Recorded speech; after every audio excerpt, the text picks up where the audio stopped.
पिछले संसद के सत्र में भारत सरकार 3 कानून लेकर आई थी। एक कृषक उपज व्यापार और वाणिज्य अधिनियम और दूसरा कृषक सशक्तिकरण और संरक्षण कीमत आश्वासन और कृषि सेवा पर करार अधिनियम 2020 और आवश्यक वस्तु अधिनियम में कुछ संशोधन, ऐसे लगभग 3 कानून भारतीय संसद ने पारित किए। कृषि के क्षेत्र में ये 2 कानून हैं जिसमें कृषि उपज का व्यापार और वाणिज्य से संबंधित है और उनके मूल्य आश्वासन से संबंधित है। इन दोनों कानूनों पर लोकसभा और राज्यसभा में 4-4 घंटे सभी दलों के जो सांसदगण हैं उन सब ने अपना स्वच्छंद होकर विचार व्यक्त किया, पक्ष और विपक्ष में। लोकसभा में पारित हुआ, राज्यसभा में 4 घंटे की चर्चा पूरी हुई। जवाब देने की स्थिति खड़ी हुई तो प्रतिपक्ष के कुछ लोगों ने उस दिन बहुत ही एक अभद्र घटना को अंजाम दिया जो देश के लोकतांत्रिक इतिहास में हमेशा काले धब्बे के रूप में अंकित रहेगी। लेकिन दोनों कानून पारित हुए, महामहिम राष्ट्रपति जी के पास भेजे गए और उनके हस्ताक्षर के बाद आज ये देश भर में लागू हैं। हम सब इस बात को भलीभांति जानते हैं कि कृषि के क्षेत्र में योजनाओं के माध्यम से और अनुदान के माध्यम से काफी कुछ करने का प्रयत्न किया जाता रहा है। लेकिन कृषि के क्षेत्र में निजी निवेश गांव तक और खेत तक पहुंचे, इसकी संभावनाएं ना के बराबर थी और कानून के माध्यम से भी जो बंदिशें थीं वो खुलें, इसका देश भर को इंतजार था। भारत सरकार ने प्रधानमंत्री नरेंद्र मोदी जी के नेतृत्व में लगातार खेती किसानी आगे बढ़े, किसान की आमदनी 2022 तक दोगुनी हो, कृषि के क्षेत्र में निवेश हो, कृषक को आय सहायता के रूप में और अनुदान दिया जाए, योजनाओं को परिष्कृत किया जाए। इसके लिए मोदी जी के नेतृत्व में काम हुआ। आप सबको मालूम है कि 2014 से पहले सभी पत्रकारगण यहाँ मौजूद हैं, यूरिया की सीजन पर भयानक किल्लत होती थी और जब यूरिया की जरूरत राज्य को होती थी उस समय मुख्यमंत्री डेरा डालकर दिल्ली में बैठते थे कि हमको पर्याप्त मात्रा में यूरिया मिल जाए। यूरिया की कालाबाजारी होती थी और देश के अनेक स्थानों पर पुलिस लगाकर यूरिया बांटने का काम किया जाता था। कई बार ऐसी घटनाएं भी आती थी कि रेलवे स्टेशन से यूरिया लूट लिया गया, बीच में कोई यूरिया का ट्रक जा रहा था उसको रोक लिया, क्योंकि लोगों को यह रहता था कि अगर ये सामने से निकल गया तो यूरिया नहीं मिलेगा। मोदी जी ने यूरिया को नीम कोटिंग किया और गत 6 वर्षों में कोई भी यूरिया की किल्लत देश को नहीं हुई, किसान को नहीं हुई। सुचारू रूप से यूरिया की पर्याप्त मात्रा में आपूर्ति होती रही और इसलिए ऐसे तमाम सारे विषय हैं जिनको 6 साल में किया गया मैं उनको आपके सामने रख सकता हूं, लेकिन सारे विषयों को करते करते करते करते इस बात की देश को अपेक्षा थी कि कानूनों के माध्यम से भी हमको कृषि के क्षेत्र को आगे बढ़ाने की आवश्यकता है।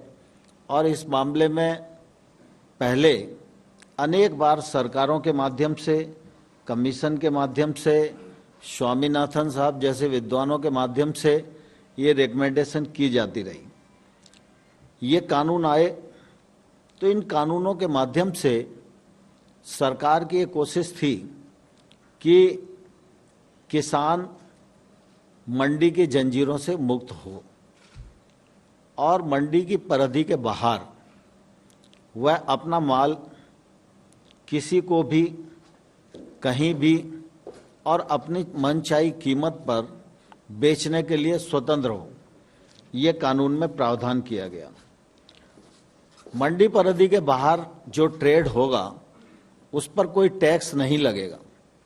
अब स्वाभाविक रूप से किसान को बेचने की स्वतंत्रता मिल जाए, बिना टैक्स के खरीद फरोख्त हो, इसमें किसी को क्या आपत्ति हो सकती है।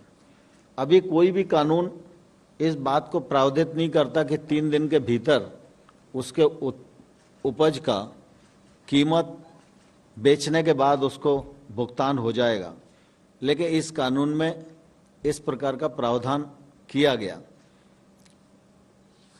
मूल्य आश्वासन की दृष्टि से कॉन्ट्रैक्ट फार्मिंग नया विषय नहीं है, अभी तक कानून नहीं था लेकिन फार्मिंग हो रही थी, उसके अनुभव भी अच्छे हैं।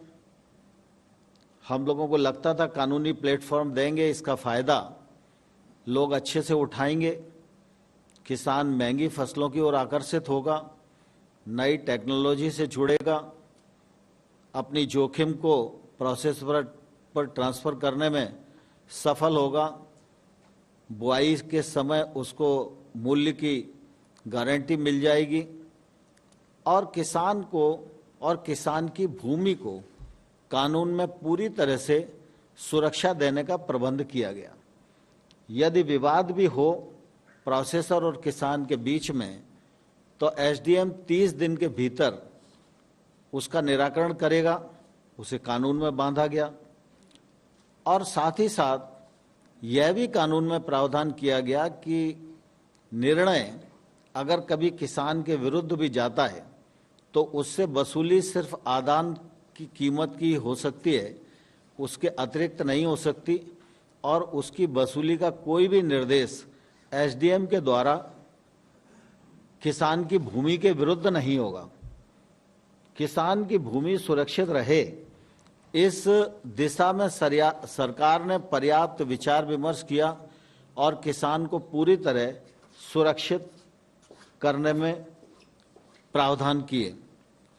लेकिन आप सबको ध्यान है कि ये कानून का देश भर में स्वागत हुआ और देश भर में एक नई उत्साह और उमंग के साथ लोग काम करने के लिए आए, और बीच में कई ऐसे भी उदाहरण हम सब लोगों के सामने आए हैं कि अगर भुगतान का विषय आया तो इस नए कानून के अंतर्गत महाराष्ट्र के किसान का, बड़वानी मध्य प्रदेश का जिला है, वहाँ एसडीएम ने इस कानून के अंतर्गत तत्काल भुगतान कराया।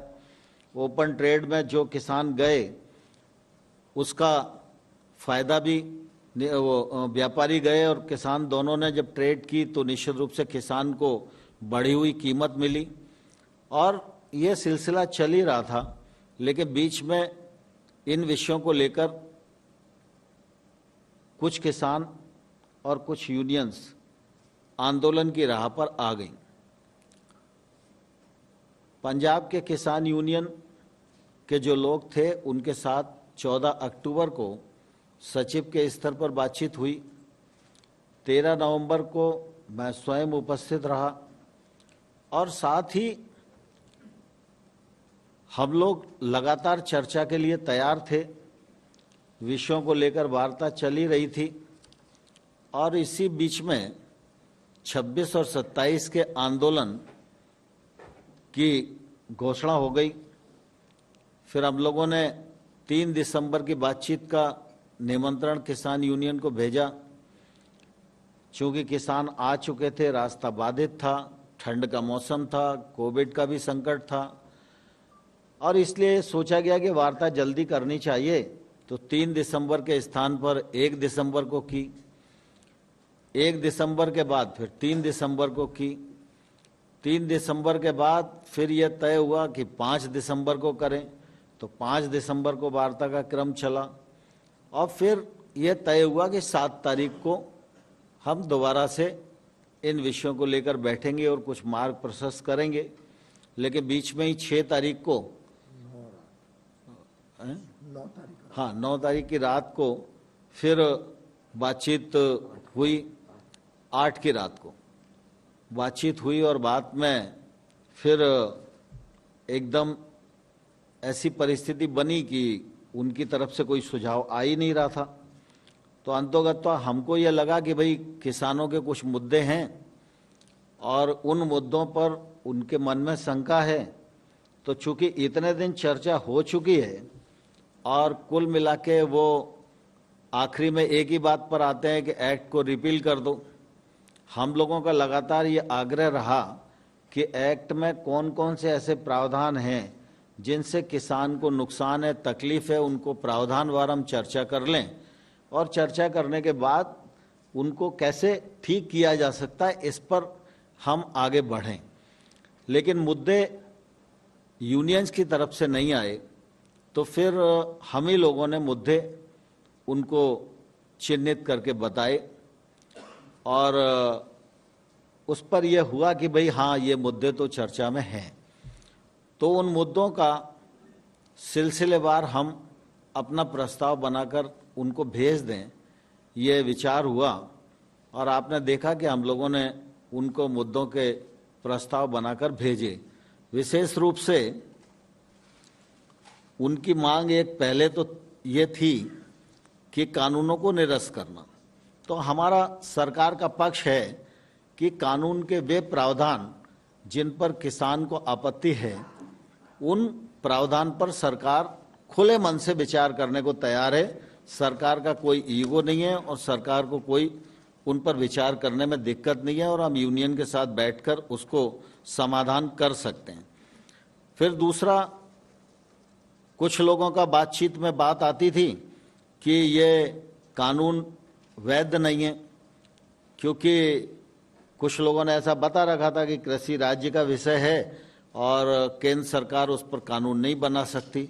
तो हम लोगों ने उनको बैठक में भी संतुष्ट करने की कोशिश की और हमने कहा कि केंद्र सरकार को ट्रेड के लिए कानून बनाने का अधिकार है और हमने ट्रेड से संबंधित ही अपने कानून को सीमित रखा है और एपीएमसी इस कानून से कहीं भी प्रभावित नहीं होती, एमएसपी भी कहीं भी प्रभावित नहीं होती। और ये सब उनको बताने की कोशिश की और फिर उनको हमने यह लिखकर भेजा कि केंद्र सरकार को किन किन कानूनों के अंतर्गत कानून बनाने का अधिकार है। इसी प्रकार से बातचीत में ध्यान में आता था कि उनको ऐसा लगता है कि ये नया जो ट्रेड एक्ट आया है, इस एक्ट में उनकी जो एपीएमसी है वो प्रभावित होगी, क्योंकि उन्हें लगता था कि बाहर टैक्स नहीं होगा और एपीएमसी के भीतर टैक्स है, तो धीरे धीरे ये मंडियां दिक्कत में फंस जाएंगी। तो हम लोगों ने उनसे कहा कि वैसे तो कुल मिला के जो टैक्स लगता है जब किसी भी ट्रेड पर, तो व्यापारी टैक्स की वसूली किसान से ही करता है। अगर टैक्स नहीं लगेगा इसका फायदा अंततोगत्वा किसान को होगा। लेकिन फिर भी अगर आपकी आपत्ति है तो हम लोग इस पर विचार करने को तैयार हैं और इस आशंका पर हम लोगों ने प्रस्ताव दिया कि राज्य सरकार निजी मंडियों के रजिस्ट्रेशन की व्यवस्था भी लागू कर सकेगी और साथ ही ऐसी मंडियों पर राज्य सरकार जो मंडी के भीतर का टैक्स है उसके हिसाब से ही वो बाहर की प्राइवेट मंडी पर भी टैक्स लगा सकेगी। तो उनकी इस आशंका को भी निर्मूल करने की हम लोगों ने अपने प्रस्ताव में कोशिश की है। हमारे एक्ट में ये प्रावधान था कि पैन कार्ड से ही खरीद हो सकेगी। सरकार उस मामले में ये सोचती थी कि व्यापारी भी और किसान भी इंस्पेक्टर राज और लाइसेंसी राज से बच सकेंगे और थोड़ा खुला प्रावधान करना चाहिए जिससे हर चीज थोड़ी सी आसान हो जाए। लेकिन उन्हें ऐसा लगता था कि पैन कार्ड तो किसी पर भी होगा और कोई भी खरीद के भाग जाएगा, तो फिर ऐसी स्थिति में हम क्या कर पाएंगे। तो हमने कहा ठीक है, अगर आपको ये आशंका है तो इसको भी हम विचार करने के लिए तैयार हैं। तो इस आशंका को दूर करने के लिए हम लोगों ने प्रस्ताव उन्हें दिया कि इस शंका के समाधान हेतु राज्य सरकारें इस प्रकार के पंजीयन के लिए नियम बनाने की शक्ति उनको प्रदान की जाएगी और जिससे कि स्थानीय परिस्थितियों के अनुसार राज्य सरकार नियम बना सके। यद्यपि इस प्रकार का नियम बने और इस प्रकार की व्यवस्था हो, ये प्रावधान हमारे एक्ट में था। जब ये व्यवस्था जो हमने बनाई थी, अगर इस पर शंकाएं कुशंकाएं उठने लगती तो केंद्र सरकार को कानून में ये अधिकार था कि इस प्रकार की व्यवस्था बनाने के लिए वो निर्देश दे सकें। लेकिन फिर भी हमने इस समस्या को भी उनके एड्रेस करने की कोशिश की। दूसरा उनका मुद्दा था कि आपने विवाद निपटाने के लिए एसडीएम को अधिकृत किया है कानून में और अपील सिर्फ कलेक्टर के पास होगी। हमको ये लगता था कि गांव में किसान के सबसे नजदीक अगर मजिस्ट्रियल पावर वाला कोई भी अधिकारी है तो वो एसडीएम ही है। बाकी जितनी भी ऐसी संरचनाएं सरकार की हो सकती हैं जहां विवाद का निराकरण किया जा सकता है, वह सब किसान से कुछ न कुछ ज़्यादा दूरी पर होती हैं। और जुडिशली ये क्षेत्र में हमें लगता था कि छोटा किसान है, छोटा व्यापार होगा, छोटा एग्रीमेंट होगा, तो वो कोर्ट में जाएगा तो कोर्ट में फिर वकील भी बहुत अच्छा करना पड़ेगा, तमाम कागज पत्र लगाने पड़ेंगे और न्यायालय को तो कहा नहीं जा सकता कि आप इतने दिन में निर्णय दो और समय लगेगा। न्यायालय पर काम का बोझ भी ज़्यादा है, इसलिए हमें लगता था कि एसडीएम को हम निर्देश कानून में बांध सकते हैं, इसलिए एसडीएम का विषय रखा था। लेकिन उन लोगों को लगता था कि न्यायालय में जाने की सुविधा होनी चाहिए।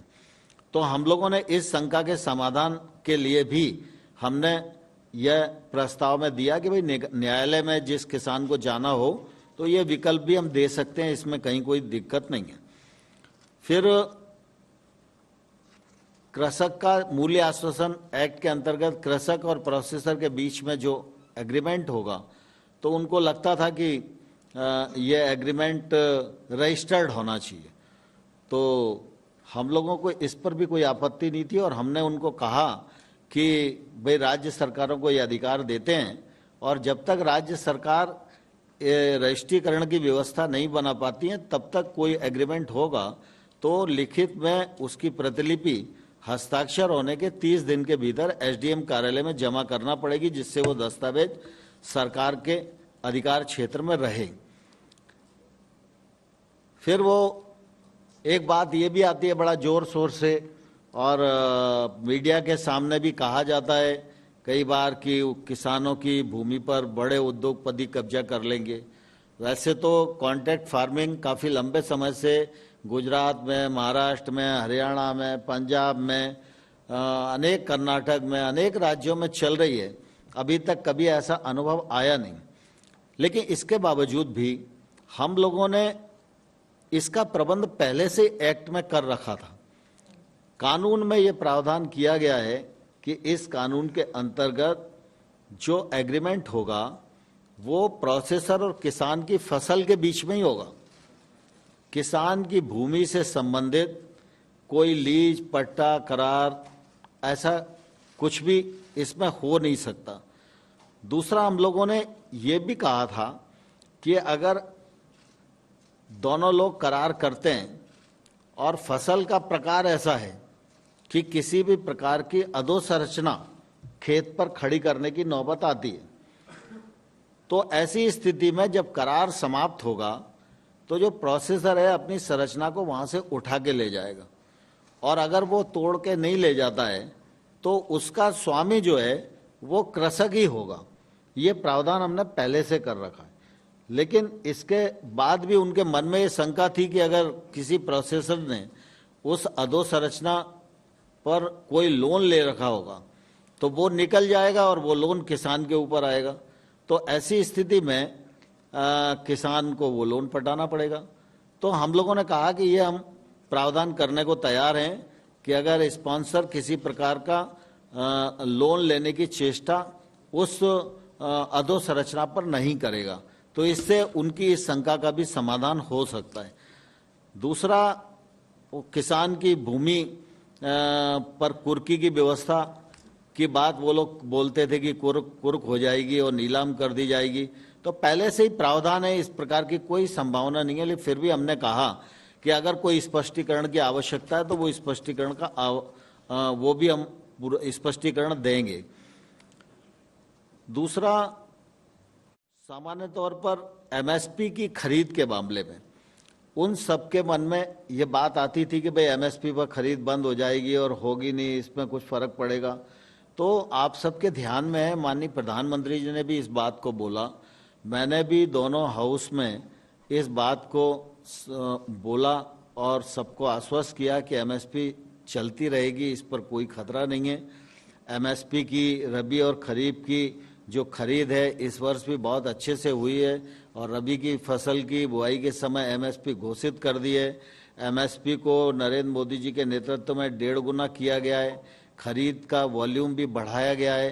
पहले गेहूं और धान पर ही खरीद होती थी, अब दलहन और तिलहन पर भी खरीद की जा रही है और एमएसपी से किसानों को ज़्यादा से ज़्यादा सुरक्षा मिल सके और उसमें अधिक पैसा हम खर्च कर सकें, इस दृष्टि से नरेंद्र मोदी जी की सरकार की प्रतिबद्धता पहले भी थी, आज भी है और आने वाले कल में रहेगी। और एमएसपी के मामले में भी अगर उनके मन में शंका है तो हम लिखित आश्वासन देने को भी तैयार हैं। हम सरकारों को भी दे सकते हैं, किसान को भी दे सकते हैं, यूनियन को भी दे सकते हैं। फिर एक बिजली वाला विषय था। उनको ऐसा लगता है कि बिजली का कोई एक्ट आ रहा है वो किसानों के लिए थोड़ा तकलीफ पैदा करेगा। तो इस मामले में भी हम लोगों ने बहुत स्पष्टता से उन्हें कहा कि राज्य सरकारें बिजली वितरण कंपनियों को वर्तमान व्यवस्था के अनुसार ही सब्सिडी की राशि हस्तांतरित करने की व्यवस्था संशोधन विधेयक में भी रहेगी। इस प्रकार से वर्तमान व्यवस्था में किसानों के संबंध में जैसा चल रहा है वैसे ही चलेगा, कोई परिवर्तन नहीं होगा। Air quality management of NCR ordinance में ये अभी जो ऑर्डिनेंस आया है उसमें फराली वाले किसानों के लिए भी प्रावधान है। तो हम लोगों ने ये कहा कि भाई हम इससे सहमत हैं और निश्चित रूप से इसका समाधान हम करेंगे। और इस दृष्टि से हम लोगों ने एक पूरा प्रपोजल बनाकर उनको कल दिया।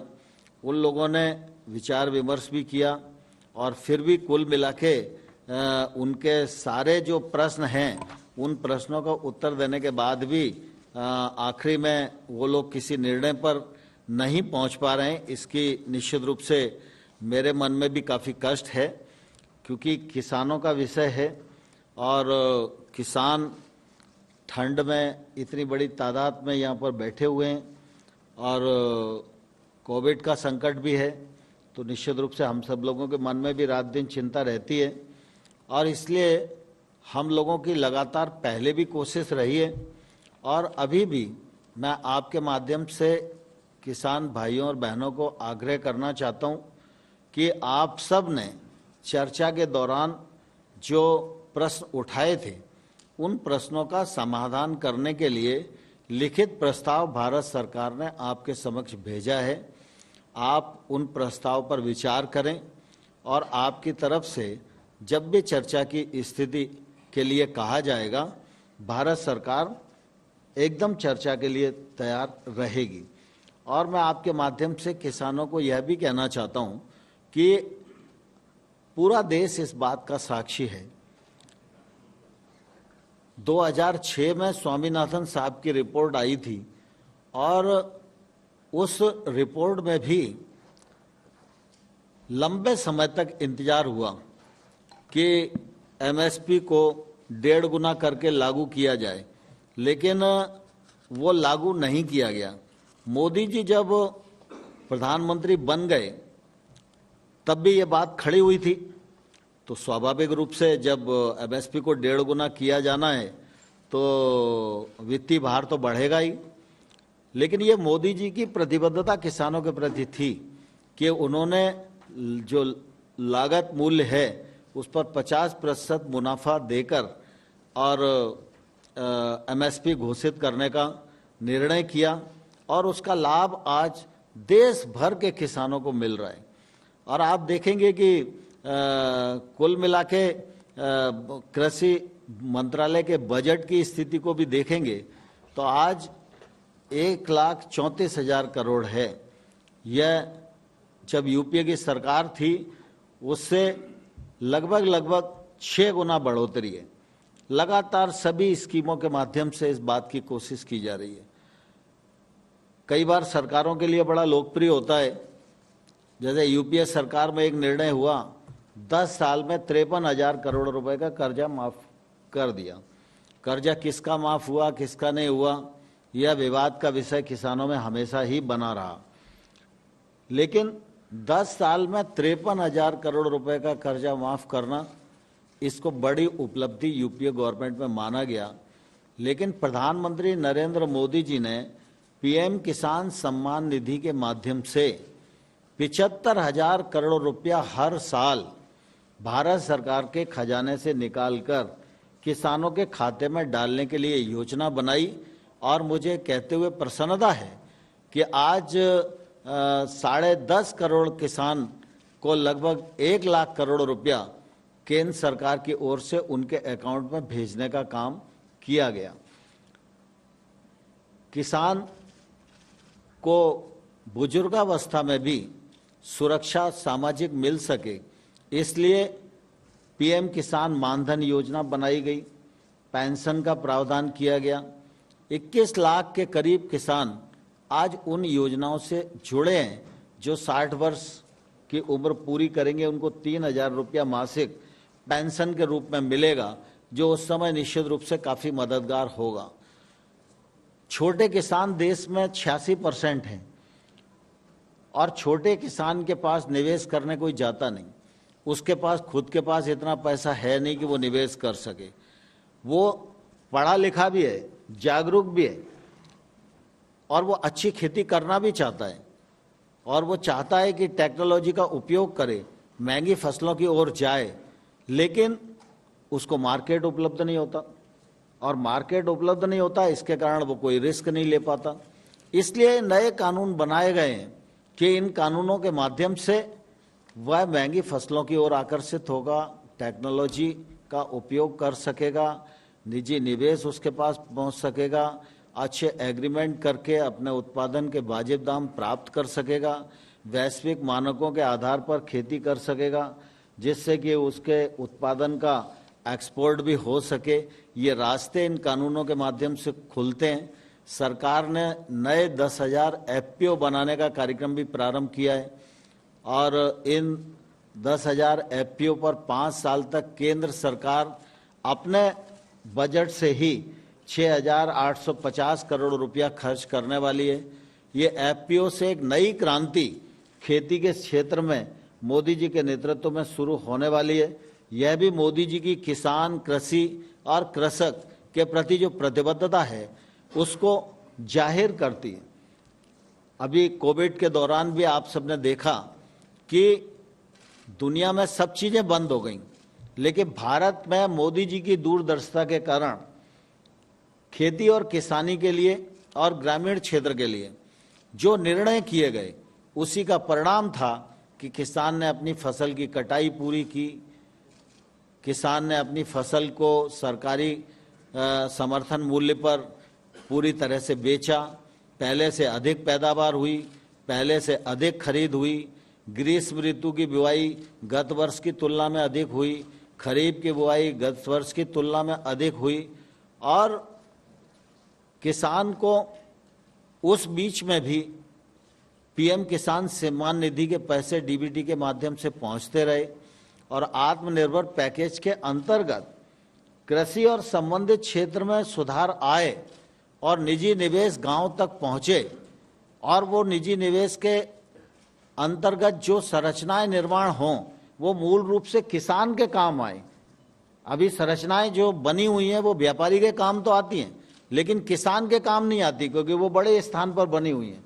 अगर संरचना खेत के पास होगी, गांव के पास होगी, तो किसान उन संरचनाओं का उपयोग कर सकेगा, चाहे वो वेयर हाउस हो, चाहे वो कोल्ड स्टोरेज हो, चाहे वो अन्य प्रकार की संरचनाएं हों।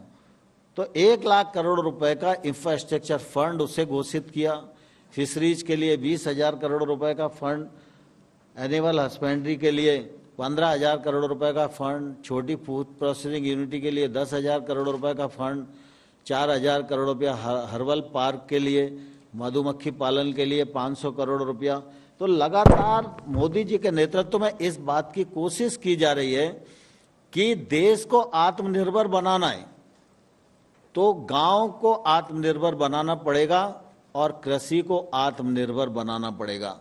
कृषि और कृषक की निर्भरता किसी पर होगी तो गांव की निर्भरता भी किसी और पर होगी, और जब तक कृषि और गांव दोनों आत्मनिर्भर नहीं बनेंगे तब तक देश को आत्मनिर्भर बनाने का जो सपना है वो पूरा नहीं होगा।